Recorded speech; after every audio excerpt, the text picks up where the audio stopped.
susunod na programa ay rated PG. Ito ay nangangailangan ng patnubay at gabay ng magulang para sa mga batang manunood. Abot langit ang pagsisisi ni Olga kung bakit kumampi pa siya kay Moira dahil hindi na siya papatakasin ang buhay ni Moira dahil marami na siyang alam na mga baho niya. Kaya nagdesisyon si Olga na isiwalat niya ang lahat ng nalalaman niya dahil alam niya na hindi naman siya makakatakas ng buhay kaya paaawayin niya silang tatlo.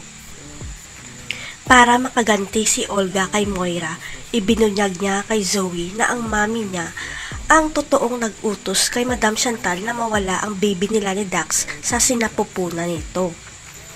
Mas lalong gumuho ang mundo ni Zoe dahil nalaman niya na ang tatay rin niya ang nag-utos na patayin si Dax at ang mami naman niya ang nag-utos na mawala ang baby niya. Kaya galit na galit si Zoe sa kanyang mga magulang dahil sinira nila ang buhay niya kaya marirealize ni Zoe na hindi pa huli para itama ang mali ng mga magulang niya. Pagkatapos maisiwalat ni Olga kay Zoe ang nalalaman niya, si Doc Carlos naman ang isusunod niya dahil sasabihin niya kay Carlos na tinurukan siya ng gamot ni Moira. Parang sasabog sa galit si Carlos nang malaman niya na gusto siyang patayin ni Moira.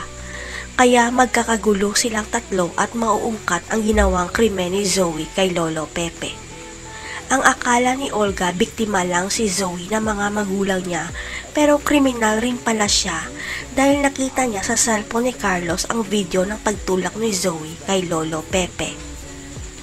Napagtanto ni Zoe na si Doc RJ at Annalyn lang ang nagmamahal at may malasakit sa kanya kaya humingi siya ng tawad kay Doc RJ para tanggapin siya muli ng mga tanyag.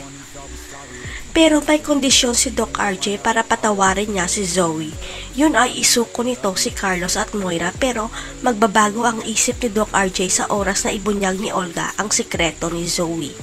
Masabi kaya ni Olga kay Doc RJ na si Zoe pumatay kay Lolo Pepe bago siya mawala. Maaawa pa rin kaya si Annalyn kay Zoe kapag nalaman niyang siya pumatay kay Lolo. Abangan.